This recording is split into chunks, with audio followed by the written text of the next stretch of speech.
A reading from St. John's Gospel, chapter 14, beginning at verse 27.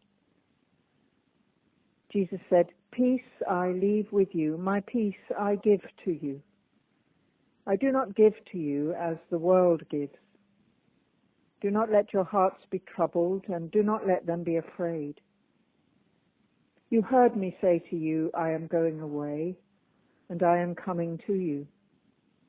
If you loved me, you would rejoice that I am going to the Father, because the Father is greater than I. And now I have told you this before it occurs, so that when it does occur, you may believe.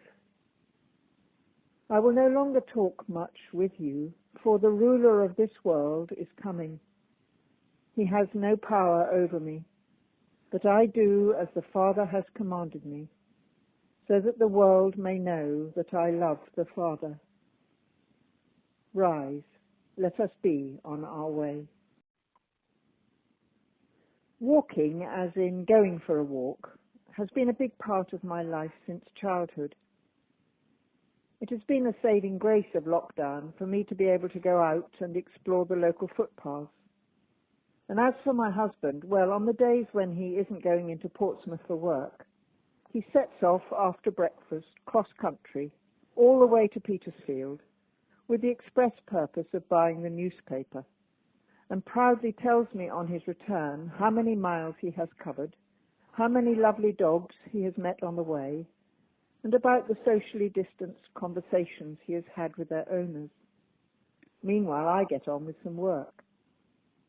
We do walk together on the other days, or I go off on an evening tramp on my own, and always feel better for having done so. I really feel for those for whom that is not possible. When I was a child, we had holidays in Wales, where walking with my dad over a very different terrain from home won us a ginger beer in the evening if we did 6 miles. As we tackled steep and rugged pathways up and down the hills and mountains, I found going downhill almost harder than scrambling up. My father's advice, always to walk with slightly bended knees when going downhill, has been passed down the family. So much so that little Mo, one of my grandchildren, when aged about 3, started to adopt the practice in such an exaggerated way on the walk to their village school that her elder sisters fell about laughing. I was reminded of this when I heard the Prime Minister say in his broadcast on Sunday night that yes, we were past the peak in terms of the pandemic, but that coming down the mountain was often the hardest and most risky part of a journey. Since then, more detail has been emerging about how the gradual easing of the lockdown might unfold. And while for many people the changes will be very slight, for those who are beginning to return to work or trying to work out how that can be done safely, there is a lot of anxiety and uncertainty and fear of the unknown. And in the background of everyone's thinking, the ongoing dread that a second peak might emerge. Into all of that, we hear the words of Jesus from today's Gospel, saying, "Do not let your hearts be troubled, and do not let them be afraid." This 14th chapter of John's Gospel forms part of a long teaching from Jesus on the eve of his crucifixion, in which he unfolds the life of a new age. We can imagine John at the supper table, along with the other disciples, listening very intently and undoubtedly with a heart that was troubled by all the talk of Jesus having to leave them and by all the hostility swirling around them.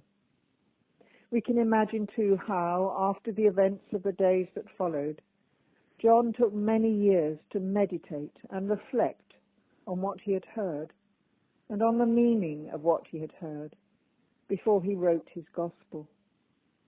And so in this section we get this timeless quality, where the new life that Jesus speaks of seems both yet to come and already here, where even before his crucifixion, Jesus seems to speak from a point beyond his resurrection, and everything that he says is laden with eternal significance.